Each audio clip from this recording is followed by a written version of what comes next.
A place that should have been safe suddenly turned into hell. On a bullet train, something unthinkable happened. A random murder.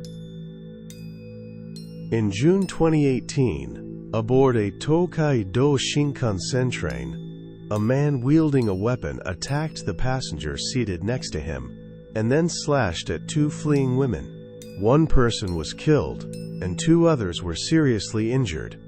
The attacker claimed, "It could have been anyone. I wanted the death penalty." He tried to end his despair by taking someone else's life. This is the story of a young man who fell through the cracks of society and committed a horrifying act, and the quiet fear of a crime that could happen to anyone, anywhere. This is the full story of the Shinkansen Stabbing Incident. We want you to know it. June 9th, 2018, night. The Tokaido Shinkansen Nozomi 265 had just departed Shin Yokohama Station in car number 12. Passengers were spending their time as usual, some reading, others resting. At around 9:45 p.m., a scream suddenly echoed through the car. A young man stood up and swung a hatchet. His first target was a 38-year-old man seated next to him. As the man tried to stand and flee, the attacker slashed him from behind. Two women in their 20s attempted to escape, but were also cut and seriously injured. The man is believed to have shielded the women, taking repeated blows. He sustained hundreds of wounds to his chest and shoulders and was pronounced dead after being transported to the hospital. The car plunged into chaos.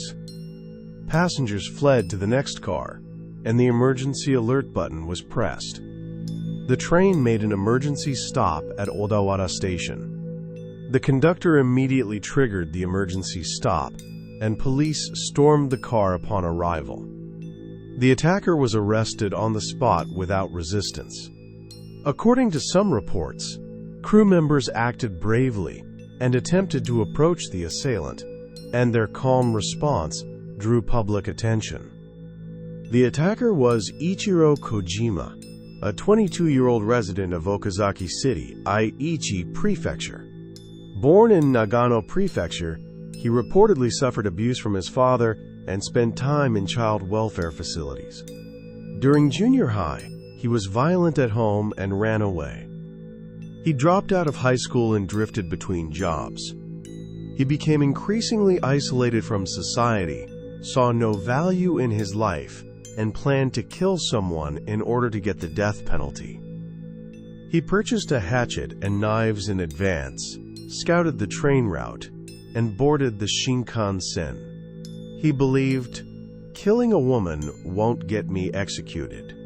Killing a man might, and targeted the man seated next to him. The man who died was 38 years old, a company employee living in Kanagawa Prefecture. He was described as gentle and sincere, and worked for a foreign-affiliated firm. Despite being the initial target, he is believed to have tried to protect the women nearby. His bravery may have prevented even greater harm.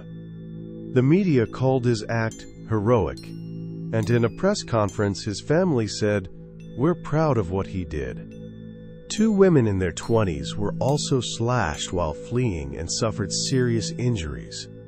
They were completely unrelated to the attacker, merely in the wrong place at the wrong time, true bystanders. The attacker later coldly stated, "I failed to kill them," showing a chilling calculation devoid of humanity.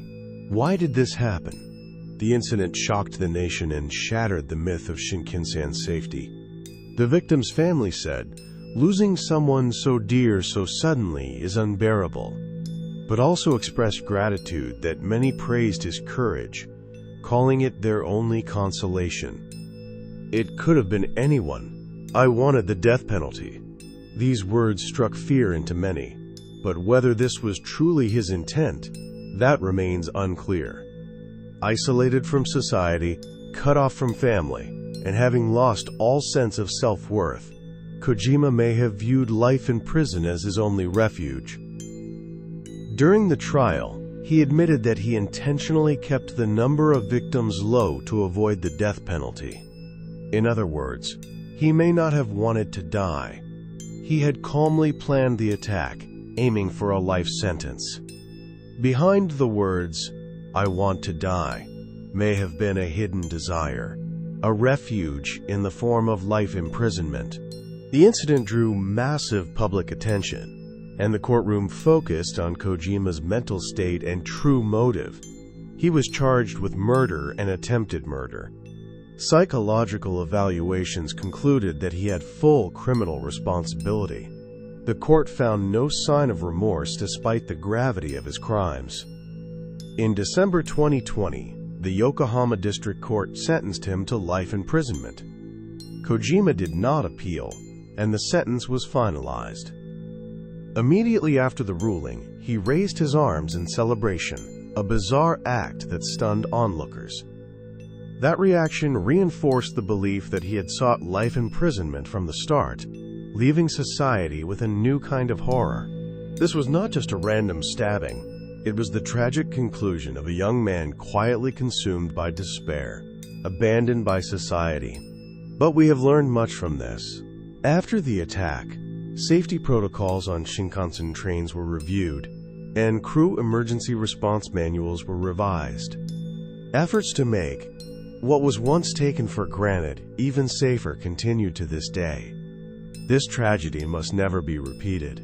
To prevent that, we must not forget the past, and we must continue to change. Even so, the Shinkansen stabbing incident left us not only with horror, but also with a fragile seed of hope. Remembering that may be our first step forward.